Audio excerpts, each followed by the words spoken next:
Good afternoon, and welcome to this heart-to-heart Facebook Live panel discussion on the passage of the Second Look Bill in Washington, D.C.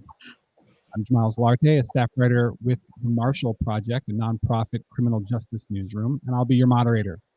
Today we have Charles Allen, a council member, Ward 6 in our nation's capital, where he is chair of the council's committee on the judiciary and public safety. We have Kevin Ring, the president of Families Against Mandatory Minimums. He's delivered expert testimony on sentencing laws before Congress and at state houses throughout the country. And then we have Tyrone Walker, for whom we have a video to get you better acquainted with. It's small things that you learn to appreciate when you lose so much of your life. My name is Tyrone Walker. I was born and raised in Washington, D.C. When I was a young 17-year-old, immature, foolish young man, I committed a crime that I will always regret for the remaining days of my life.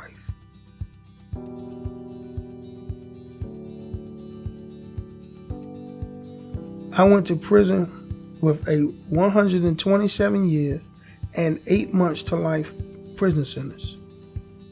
When I went to prison, I was 19. I thought I was going to spend the rest of my life there. I thought I was going to die in one of those cells.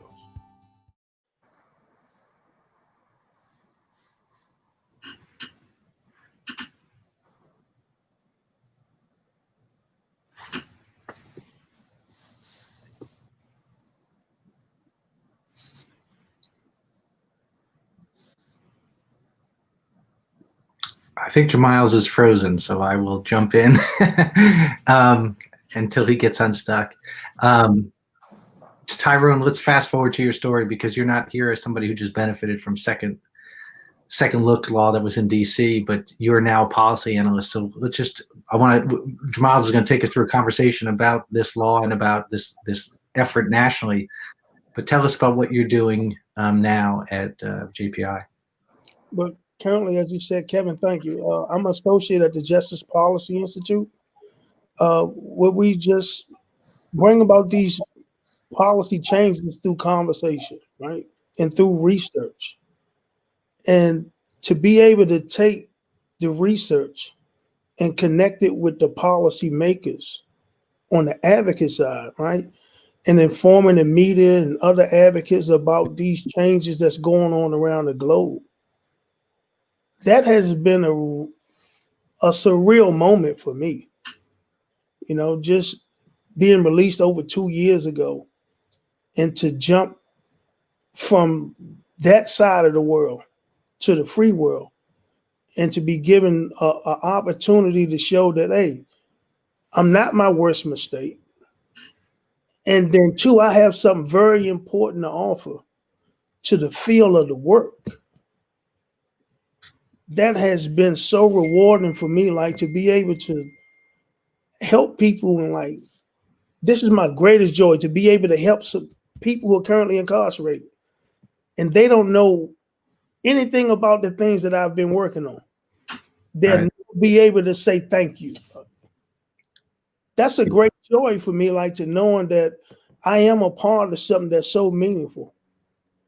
And that something was the same thing that helped me become free today. Well, just briefly explain that then, if you can, because we're going to talk about the second look law that passed. But what was the mechanism that got you out of prison early? Well, when they changed, they had changed the laws to the Incarceration Reduction Amendment Act, which was a portion of the Comprehensive Youth Justice and Amendment Act. And we're talking about the District of Columbia now. Yes, we're talking about the District of Columbia.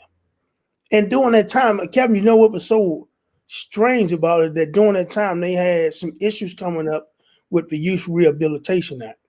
And the Post had ran these series of articles on. I was currently housed at FCI McDowell in West Virginia.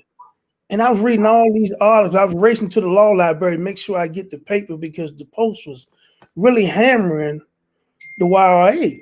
And I was so scared. I was like, man, this is going to cause some confusion about what's going on under the Comprehensive Youth Justice Amendment Act. I was like, oh man, what is this? This cannot be. Then I read one article about by Councilmember Charles Allen. It was a quote. He said, what we found out is that they left the aura out of the YRA. There's no rehabilitation in it. And so they created a stronger YRA. And of course, they passed the Incarceration Reduction Amendment Act. And that happened on April the 4th, 2017. I'll never forget it. And I was sitting there and I was saying to myself, I'm gonna get out. I said, finally, I'm gonna get out. Because I had read the bill and I had researched it so much. And I was like, every aspect of the bill and its prongs to meet requirement for release, I'm like, I fit them all to a T.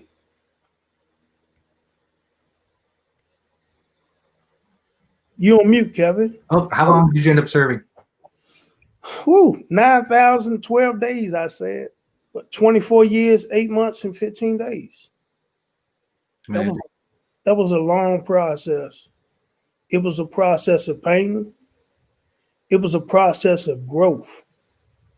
It was a process that I realized things about me because others helped me. You know, I met a guy and he just like changed my whole world mentally. Mm-hmm. He changed my whole world. Now I often write about him.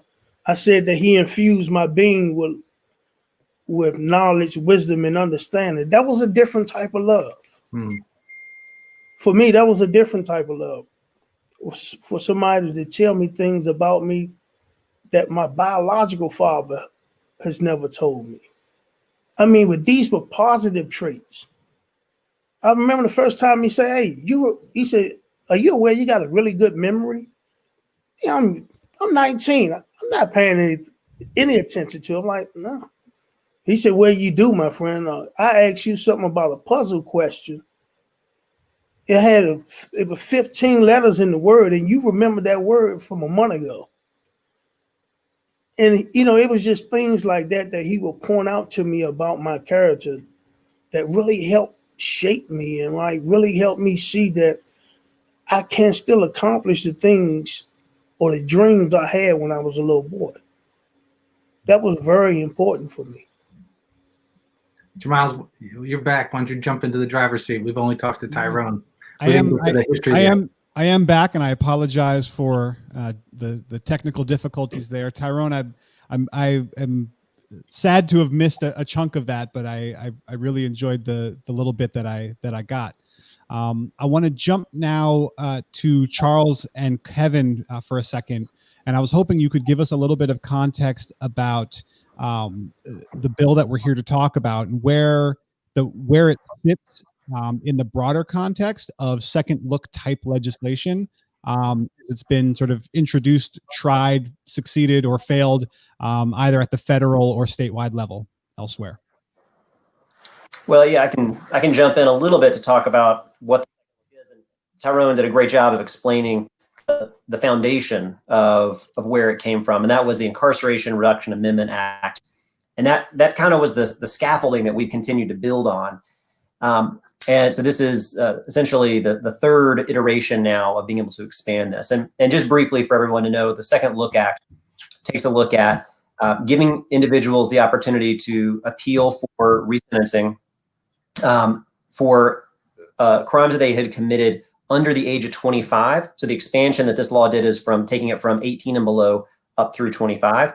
And then also, again, for someone who has served a minimum of 15 years. And I know we can go through all the reasons about why it is that we need resentencing and just the gross racial inequity that exists within our criminal justice system. But that's essentially what it does. And, you know, one of the things that to kind of grow off a little bit what I heard Tyrone talking about when he was mentioning the person that helped really, there were three words you used, Tyrone, about infusing, knowledge and wisdom. And there's one other piece that I think is important about what the Second Look Act does. And that is that it creates hope. Time and again, both from family that are at home wanting someone to come home, as well as the men and women who are serving, the law provides hope that they're not going to die in that cell, that they can come home because they've got something to contribute. They are vital members of our community. And it creates a pathway to do that through our courts. The district is not a state. If I can put one plug in, of course, with DC statehood, we don't have autonomy over our own criminal justice system. It's wrong, and it creates a much more complex system. And this law creates a way for us to be able to help bring people home, help recognize that human potential and that amazing possibility that exists that, you know, you can see in Tyrone every day. Of course, by now we have about 50 individuals, all men, that have been able to come home, and each one of them has such a compelling story to tell about the successes that are there, and frankly, the lives that are wasted if we just keep people locked up forever. And Charles, I want to pause there just for one quick second. So, you know, for folks who are, unfamiliar, the city council passed this. We believe that the mayor plans on signing it today, or has signed it today, possibly. Then what happens? Because in a normal, like in the city that I live, if the city council passes something and then the mayor signs it, that's law now. Yeah. So little chip on our shoulder. We don't like to call ourselves a city council because we are a state legislative body. So we call ourselves the Council of the District of Columbia. But yeah, we act like a state legislature. Our mayor acts like a governor. So laws that we pass go up to our governor, our mayor. We have every indication that the mayor is going to sign this. We have a veto-proof majority just in case. Actually, in real time, I'm getting a note here that it was signed yesterday, so that's good. So the next step in its journey should anger every American. And that is that after our duly elected officials, pass legislation, and our mayor, our duly elected mayor, signs it, we now have to go ask Congress to take a quick look at it. And it sits on the desk in Congress for this one will probably take effect around March or April. So we have folks that are now going to have to wait 3 more months after their elected representatives have passed this. No state has to do that, of course. And so we'll have to wait for Congress. The only way to overturn it would be for the United States House, the United States Senate, and the White House to all agree to overturn a locally passed law. It rarely happens. It's an affront to democracy if they were to. And we'll fight like hell to make sure they don't. But I don't expect that to happen. It'll move forward, and then it'll take effect after that. Great. And Kevin, can you tell us a little bit about what are the advantages of a kind of, call it like a second look approach to addressing draconian mandatory minimum sentencing versus other legislative approaches to trying to address it? Yeah, well, thank you. And thanks to everybody joining us. Let me just take a step back and say that, you know, we're very good at sending people away to prison for long periods of time. And we don't have a lot of mechanisms for reconsidering those sentences. And second look is one piece of that solution. So at FAMM last year, we launched a Second Chances agenda that was designed to create as many mechanisms as possible in law so that as many system actors as possible could revisit these long sentences. So most of the time what happens is Congress or a state will pass, you know, really severe sentences. Some of these things passed years ago, and they're still on the books. And even when they reform them, they don't make them retroactive. So people never get a chance, you know, to get out or to be reconsidered. A lot of states got rid of parole. And the federal system doesn't have parole. So we don't take a second look at people. We just throw them away and warehouse them. And so, you know, we were excited when we saw what was happening in DC with the expansion of the second look law, because the other phenomenon that's happened is people have realized that, contrary to some sort of theories out there, that our prisons are not filled with just low-level nonviolent drug offenders. There are people who committed more serious considered or more serious sounding offenses, but who also don't need to rot in prison for the rest of their lives. So we need to create some mechanisms to review those people, not because all of them should come out, but because not all of them need to stay. And second look is one way to do that. There's other things. Clemency. Clemency authority that governors and the president have used to be used much more broadly than it is now. We believe compassionate release can be a solution. Our prisons are turning into old folks' homes because we have these laws that lock them up forever. And even when they get old and infirm and no longer pose a threat to public safety, there's no way to get them out. And so compassionate release laws could be expanded to address that problem. But second look laws, especially in a jurisdiction that doesn't have parole, is a great way to say everybody, regardless of your offense, deserves a second look at some point. because we don't know when you sentence somebody like Tyrone, who's in their teenage years, that this person's not redeemable. And so we just want to create a mechanism, an opportunity to revisit those sentences. So in 2008, the Model Penal Code suggested a second look law that would apply to people after 15 years. And now we've seen the states and the federal government follow suit. California in 2018 passed a second look law that allows prosecutors to revisit old sentences. Just today in Florida, a similar bill was introduced. Last week in New York. Last year in Congress, Senator Booker and Representative Bass introduced a second look law that would allow people to be resentenced after 10 years. This idea is catching on because we've realized that if we're going to address over incarceration, we have to address some of these longer sentences and give people an opportunity to show either that they've changed or that we've changed. And we realize that these crimes don't need these same punishments. Thank you so much, Kevin. And so the next question, I wanted to go to Tyrone. I wanted to say, I think, certainly in the context of the what became the First Step Act, there was a lot of discussion of prison reform and sentencing reform as being kind of two different baskets of reform, right? These are two different things. But Charles had mentioned this idea of hope, and I wonder if maybe there's more connection between prison reform and sentencing reform than folks want to admit. And what I mean is this. What does it mean, Tyrone, to be incarcerated yourself and all the people that you're around without hope, without believing that your behavior, your conduct behind bars is being evaluated, and that if you were to do things a certain way, you would have hope of being on the outside? And are there ways in which, by introducing hope into this equation, not only are we addressing these mandatory minimums, but we're addressing the conditions inside of facilities because overall the attitude of people inside changes? I know that was a rambly question, but I hope it makes sense. It makes perfect sense. Thank you, Jamiles, for that question, because that's the note I had made when Councilmember Allen mentioned the word hope, right? And I wanted to talk about how people conduct have changed just hearing that there was a second look act being proposed in Washington, D.C. I'm getting so many calls and so many emails and people asking me, like, what can I do? People who have never been involved in anything from D.C., have never been involved in anything that was vocational or educational, right? That has changed the whole dynamic just hearing the words second look. The Second Look Act has changed all those dynamics. You got to think in DC, when we were serving time up under the indeterminate sentence, your sentence can be 30 to life, 40 to life, 60 to life, 89 years to life.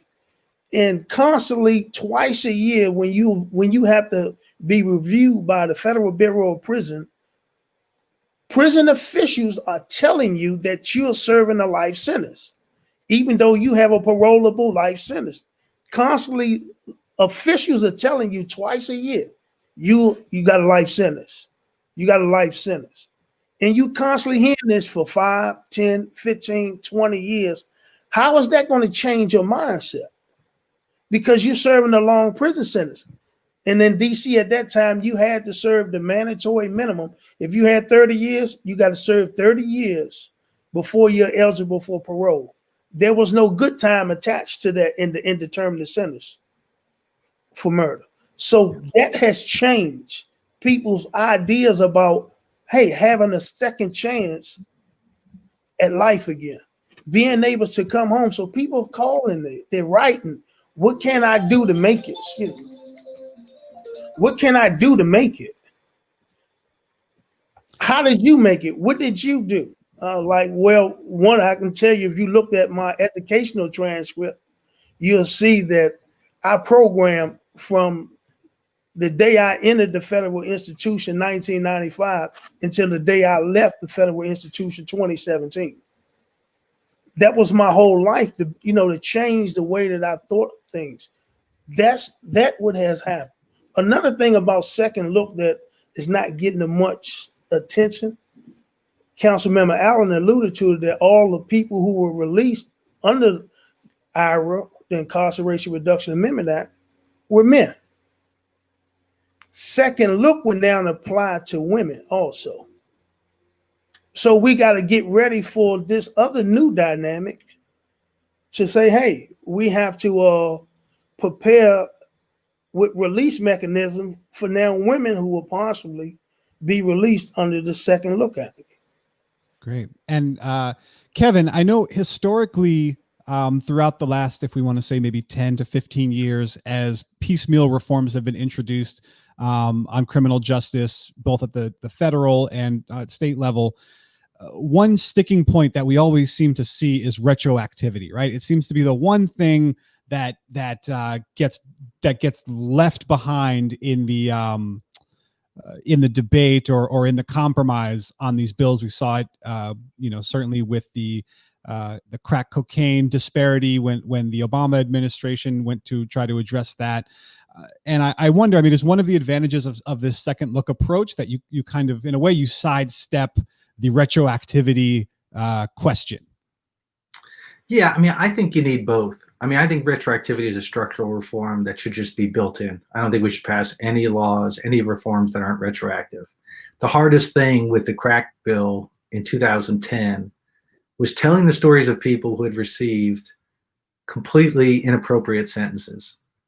Congress agreeing unanimously that those sentences were so out of whack that they changed the law, and then doing nothing for the people whose stories we told. Yeah. That is infuriating for the families who have loved ones in prison and who shared their stories with the purpose of changing the law. So I think retroactivity has to become the default. And it's not, second look cannot take its place because second look can reach a different category of people. Second look can get to people who maybe the law hasn't changed. It's just the person has changed. And so it's not going to be the case that, this person would have got a different sentence today, but we just realized that, in Tyrone's case, he didn't need to spend the rest of his life in prison. And maybe we're not going to change the sentencing structure on murder. But if we don't build in some escape hatches, and that's why we talk about the different ways you can do that, second look, retroactivity, prosecutors revisiting sentences, compassionate release, whatever those mechanisms are, we need all of them. I don't think we need one. But certainly retroactivity is, to me, it's just a moral issue. There's no argument that a sentence is wrong and that the blame falls to the person who was sentenced before the legislature realized it made its mistake. And so, but I think we need both. Yeah, it's a great point. And Charles, looking at the legislative side here, I mean, I was hoping you could walk us through maybe, having gone through this, through the process of getting this passed, having it presumably gone through your committee and debated and marked up and changed a million billion times. What are the lessons that lawmakers in other jurisdictions can take from this? And are there ways in which DC is just a unique political entity and maybe it doesn't translate so well? I think the fact that we're seeing, action in the jurisdictions we've talked about, California, Illinois, legislation is being introduced in New York, Florida. Of course, I think DC is special, but I don't think there's anything unique that would say that other jurisdictions shouldn't be taking this on and making this change. I certainly, would want to talk with elected officials and try to help let them learn from the lessons we had. I mean, let me tell you, you're going to get attacked by some people who really don't want to see change, right? I've been called a few names along the way. At the end of the day, the law passed with a supermajority of council members voting in their full support. To me, one of the best barometers that I think helped show people where we were, we had a recent at-large council election, so it was elections for new members of the council. And somebody, the Washington Post was doing a candidates forum, and they asked every candidate, and there were like 24 candidates. Every single candidate said they supported the Second Look Act. And that to me was a big barometer that this is a change we can do. So I would certainly encourage elected officials to have confidence that this is a smart, necessary, humane, justice-centered safety-centered reform, and you're going to be okay. Now, you might get yelled at by a couple of hardline prosecutors and maybe, some really deeply conservative individuals. But that's, I found that really there was a large number of people who understood that this change is rooted in justice. And I actually had people from all political spectrums, Democrats, Republicans, Independents, that got it. And they were able to get their support there. There's frequently one piece of misinformation that people will throw out, and just say, well, you're just trying to let murderers and rapists loose.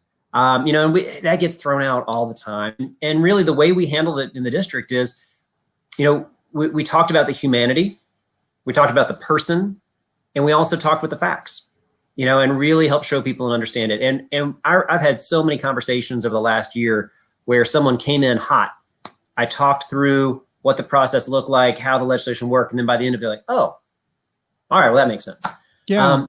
That's a big part of what can happen. And I want other jurisdictions to have confidence that they can do this, they can make this change. And are there specific, we could say, power brokers or, specific factions who might be part of this conversation who you think it's important to kind of reach out to early on board, try to bring into the coalition to make this whole thing work? I mean, that's something that's come up in some of my reporting about criminal justice reform before, that, well, if law, in one case, I think in Colorado, lawmakers, they reached out to the Sheriff's Association and they didn't get everybody, but they got enough people that it chilled some of the, what might have been the hotter takes and the harsher reaction to it. I think there's value in talking to everybody about this, because again, I think a lot of people see what this is about and understand where this is rooted. So, I talked with, law enforcement people. Not everybody agreed, but some did, right? Certainly talking with the judiciary, talking with judges. While they're not going to necessarily go out and advocate on one piece of legislation versus another, they usually are apolitical in that space. They are influencers, and so that was important. I think there's a few things that can happen though. One is that legislatures and advocates can work on starting to evaluate programs, look at data in a way that starts to lay the groundwork for this type of reform, and that's an important part of what can happen, because once you have the cold hard data, you start to make a case, right? One of the talking point that people would say, well, if you do this, you're just going to let, murderers and rapists loose. And then you actually come back with the data that says, okay, this, we've had IRA in place for about 3 years now, and we don't have a single violent reoffense. People are successful. People step back and like, oh, okay. When you're able to have data and be able to help explain it to people, I think it can be really helpful to help pave the way. The second piece of this, though, is to recognize that we don't legislate in a vacuum, that when we set up a piece of legislation to help create this type of reform, we've also got to do the hard work that is required. It's not always legislative, but it's oversight, it's budgetary, because when people come home, you got to help them succeed. And that means housing, that means jobs, that means being able to have the type of supports for somebody who's been away for 15, 20, 30 years. We've worked hard to invest in those spaces and those areas that help make sure that when folks come home, that they are successful. And I think that's an important aspect, I think, to keep in mind, is that it's not just about creating that review, that second look. You got to do what's next, and that is to make sure that when people come home, they're able to be successful. That, to me, that's an important part of the work. Yeah. Now, this bill applies to people who were sentenced when they were 25 years or younger. That's not arbitrary. This question is to the whole panel. Can you talk about the significance of 25 and what the science tells us about that, and why that was the specific number used in the legislation? Yeah, I can certainly jump in and welcome anybody else. So again, the first version of the legislation, which is called IRA, went through up to age 18. And we expanded it because there's no magic to age 18. There's not an actual little light switch that goes on. And brain science really showed us that when we talk about what we consider to be emerging adulthood, when we look at the brain science around decision making, for most people, that really does go through around age 25. For some people, it might be 23, 24, something might be 26, 27, but at some point you got to pick a number.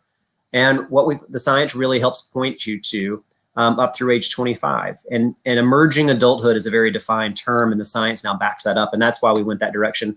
It also aligns with a lot of the other work that we've done in DC to help define emerging adulthood in that category of up to age 25. So it kind of aligns a lot of our laws and our programs and supports up through that age. Well, it also match. Do you remember when you were under 25? Like I remember, like when I first went to prison at 19, right? I was so confused. I was very confused. Then I would meet people who were 27 and 28 years old, and they knew exactly what they wanted to do when they got out.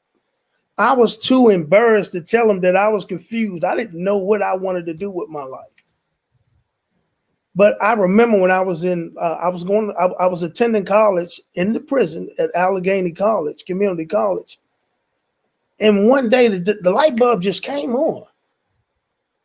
And I was like 25, 26 years old. The light bulb came on and I was like, oh, I know exactly what I wanted to do. And I was like, why was I so confused before? Didn't really understand it. Then we come out with this science of the brain.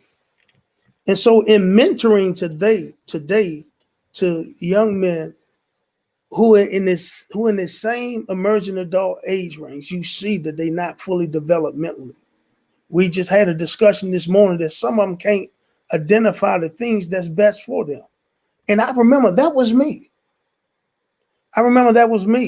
And so you see the science and then you reflect, not just with the science, but reflect on your life. And it's surprising, it's not surprising that most people like in the community who were fortunate enough to attend a university, they actually went to the university to grow up. Because they still, and like we've seen this video, I was in New York one time attending a conference about emerging adults in the criminal justice lab at Columbia University. And it showed a video by Echoes of Incarceration. They had a video about young folks. It was a video just made about young folks in the community versus young emerging adults who are on college campus. They are even police different. And one striking thing about the officers at the college campus said, no, that's just delinquent behavior. And if we reflect, that's where the Youth Rehabilitation Act it really extends from, delinquent behavior after the war. And I learned that like during the 50s when they created that, they knew then that emerging adults were having these problems. So this is not new science. It's just now that it's coming to the forefront and now it has been accepted. It was accepted by the highest court in the land. And so now it's kind of like moving down, it's moving slowly, right? Through the different states and cities. Yeah. Tyrone, I think part of what you're saying here is that, in our society, we have this tendency to, when people are, say, in college, to take the things that they do that may be irresponsible and maybe careless and say, oh, kids will be kids, they're just growing up. Whereas, people who aren't in that university setting, and especially in urban communities and predominantly Black and brown communities, they're seen, and we know this, right? The science tells us that all Americans tend to see Black and brown bodies as older than they actually are, and to perceive their youthful indiscretions as danger, as violence, as something that needs to be addressed, as some type of social pathology that we can't just shrug off and say it's kids being kids. Yes, that's exactly what I'm saying. Yeah. And so we get hit with the label super predators. Yes. Yeah. And that's also that was a big part of obviously the Central Park 5 story, and this this whole notion of these kids wild and out in the park, and some of the ways that was talked about in the media at the time. And I'm glad we've arrived at race. One of the things that I wanted to bring up here, one of the things this bill relies on, and our whole justice system relies on, is judicial discretion, right? It's up to judges to take the second look. Something we know that judicial discretion introduces racial, class, and other biases into the system. Indeed, in the 2020 election, at a debate when Joe Biden was called to defend his support for harsh mandatory minimums in the past, he actually framed it. He's framed his response as one of equity, saying that part of the reason that they embraced mandatory minimum. He also admitted he was wrong in full fairness to incoming President Biden, but he also said part of the reason that they embraced them is because they were trying to address the fact that blacks were being sentenced more harshly than whites were, and with the hope that mandatory minimum sentencing would actually standardize this and scale back some of these disparities. So I guess I'm curious, are there safeguards in this bill or that should be utilized in other bills to prevent them from reproducing racial bias? I can try to give one example. I really appreciate that question because we really wrestled with one aspect on this, and that is, as we look at how this works, it is incredibly important that survivors, victims have rights through this process, that they are empowered to have their voice heard. And in a way we structure the law is that among what the considerations are the judge has to be able to review, it includes the perspective of the survivor or the victim. That's really, really important. There was an effort to say, well, we need to make that actually the highest criteria, that a judge has to have that as the number one factor they consider. And one of the things we talked about from a racial equity standpoint is that we know that some individuals who are largely going to be higher income and white are going to have more agency and capacity to be able to hire an attorney, take time off of work, attend hearings, you'll be engaged in that process. And so while we're not saying we don't want to have their voice heard, we do. We actually create protections and rights that those voices have to be heard. But if we elevate that to the very top of the list, the unintended consequence could be that those that have the highest capacity, which are largely going to be people who look a lot like me, are going to be able to rally and have their voice heard. And we see that play out, whether, all the time right now in the criminal justice system. And so we really held tight and we said, as much as I know it can hurt sometimes to try to tell that victim and survivor, we're not going to say that your voice is the one that trumps everybody else. But we are going to protect it. We're going to guarantee it. And in fact, we actually built even more supports to help families have more resources for restorative justice and things like that through this process. But that was one of the ways we were concerned, that we would see a racial disparity and inequity play out and try to craft legislation in a way that respected, again, very strongly, the victims and survivors' voice, but also do so in a way that that didn't create an unintended consequence of that disparity. Yeah, I would just add to that. The criminal justice system is a human endeavor, and it's going to make mistakes, and you're going to have bias as part of it. And in my view, the best thing you can do is get as many sets of eyes and different perspectives on something to try to stamp out any individual's bias. So you're right that mandatory minimums were seen as a possible solution to sentencing discrimination. The same was true of the sentencing guidelines. Senator Kennedy and the rest said, we need to have uniformity. People were getting different sentences, and part of that was racial. So every time we try to create a system by creating these one-size-fits-all, the motive is always good, which is to try to get everybody even sentences. But what they don't realize is you've just shifted discretion to somebody else. So instead of perhaps a racially biased sentencing judge, now it's a racially biased prosecutor. But anytime, at least when you have a judge whose sentence can be appealed, you're getting second looks at things. With a prosecutor who can dictate the charges and the sentence, you had no second look at something. So I think the second look sort of mechanism itself is a way to check racial bias. And the discrimination that comes directed largely, as you all said, at Black men in their teens, because that is when the perception is, as you said, these people are dangerous. They're not just fooling around. They're not just amped up on testosterone and hormones and doing it. They're dangerous. And so we have to be able to revisit those sentences, and we need these mechanisms to do that. And to me, even the mechanism itself is a fail-safe against bias.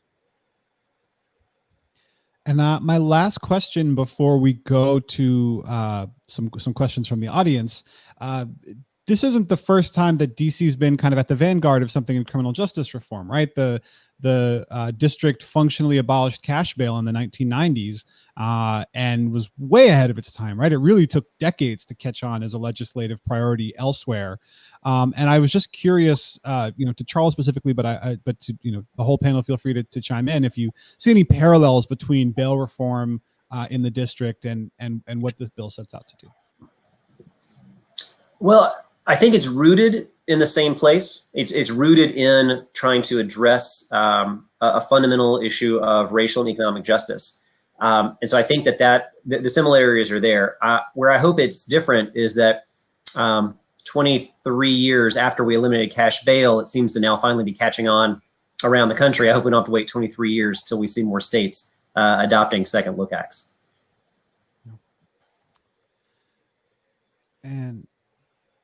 And yeah, so we do have a couple questions from the audience. If you have any, if anyone out there has any questions, please feel free to send them in. One here is, when do you expect that inmates who qualify can start applying? We don't have an exact date yet, but the legislation, now that it's been signed into law, we have to go through congressional review, which means that it'll take effect probably sometime in March or April.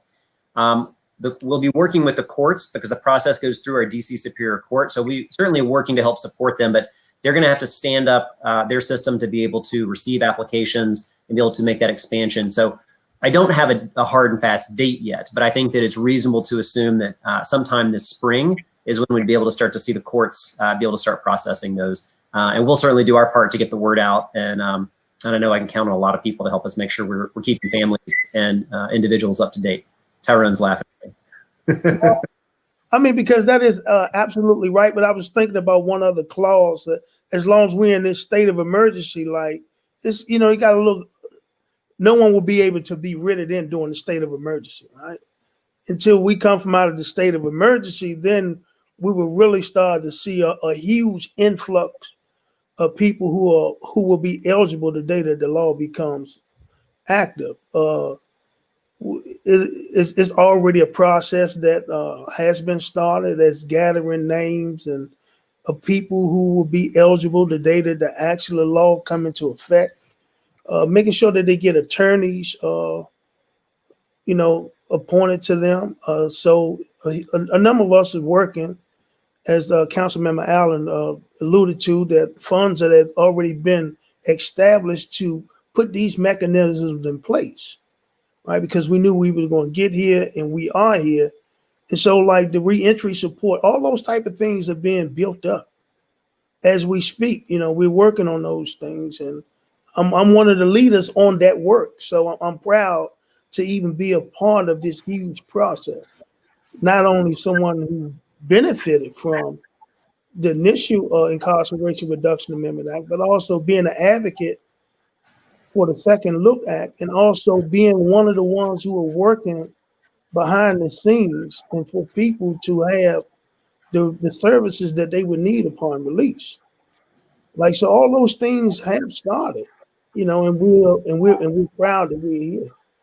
I'd just say, Jamiles, FAMM is working. There's a second look project that James Ziegler in the District of Columbia is heading up, where, as Tyrone said, they're trying to match attorneys because it's really important that people are represented when they go through this resentencing process. And as Tyrone said, the reentry is going to be important. This is the boldest second look law in the country. It doesn't require prosecutor sign off, applies to anyone under 25. We want this to be a success. So I think everyone who cares about criminal justice reform and getting this idea spread around the country has an interest in making sure that the people come out are supported as best as we can. Yeah. And Jamiles, if I can just tack on it, just to reiterate for everybody watching, the getting pro bono counsel is going to be really important. And there's a lot of people trying to help with that. But for any of your viewers out there who are maybe thinking, how can I help? Helping identify or volunteering themselves to provide counsel is really important. And then just to make sure folks understand, Tyrone was talking about from the timing, people will be able to start the application process. So even when they're in BOP but not back home yet, they will be able to start that process. But because we're in a public health emergency, we're not going to be able to have people transfer from BOP back to our Department of Corrections here in DC, which is what we'll need to do when we go to the courts. So just to make sure, I don't want people to think that they can't start the process once it becomes active. We will do that. But as we continue the public health emergency, we're just going to see the courts as well as Department of Corrections just have certain restrictions on them. And hopefully, of course, we're going to be moving past that in the months ahead. And I think this is mainly for Kevin. A whole bunch of people watching are asking where else are there second look laws, and I know that we mentioned a couple places where there were efforts. I just wanted to. Can you give us kind of as much of the definitive guide here? Well, you're seeing these pop up everywhere. Last year, after we started pushing the federal bill, we saw one introduced in West Virginia. I mentioned that just today, Senator Brandis introduced a version in Florida. There was one introduced in California a few years ago that's in place. I understand one's coming in Texas. And if we have anything to say about it, there'll be some in other states. I would say to people who want to push this, text chances to 21333. Put in a plug, because that's where we have the resources, model bills, and things that you can bring to your lawmakers and say you want to see this implemented. So, we're trying to get this spread as many places. Look, this is going to be a heavy lift. I mean, what the district did is incredible, but it's going to be a heavy lift in a lot of other states. And so what you have to do is lay the groundwork, and you got to start finding the stories, the people like Tyrone. That's why we keep highlighting the DC's success, because people need to see and feel this. We can't just talk about brain science, and we can't just talk about recidivism rates. They need to see people and say, I'm not scared of that person. I'm willing to give them a second chance. They need to hear from survivors and victims who said, I didn't feel any better by keeping that person locked up forever. So, neither of these groups are monolith. There's some people who, probably aren't ready for a second chance, and there's some survivors who are not ready to, show mercy. But it's more than you think. And we've got to do the work of telling those stories and building the case. So we want to get these bills introduced and start the long haul. This is going to be a long project. But so text chances, like I said, get the model bill, get arguments, and get those out to your lawmakers, and we'll help in any way we can. We have one last question from the audience. Someone mentioned that it had been brought to their attention that a second look at the federal level would exclude people with greater than 5 years of probation.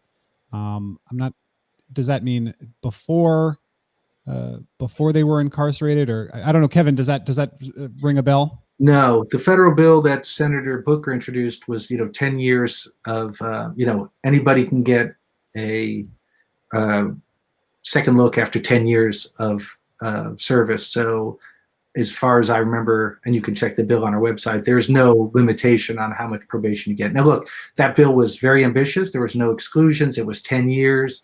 I think there's going to have to be some massaging that, in order to get the kind of support we need to pass that. But it was, it has gotten the discussion going, but I'm not aware of any limitations based on type of offense or probation period. We've got a something of a more of a statement than a question, and it's a bit macro, but one viewer said, here in Arizona, the Department of Corrections is pushing for more private prisons. We have to stop making money off housing humans. The majority of humans incarcerated are not violent. Thank you for pushing for alternatives. We also hear juvenile housing is going to be a push here in Arizona. How did we get so far away from helping and believing in the human capacity to change versus locking up folks for long term?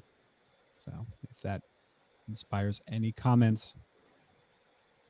No, I will just say this. I do think we suffer from bad facts in the criminal justice, even in the movement sometimes. I think people now recognize, I think there was a time when the new Jim Crow came out and people were thinking, that all the disparity and everything was driven by drug crimes. And we know that's not true right now.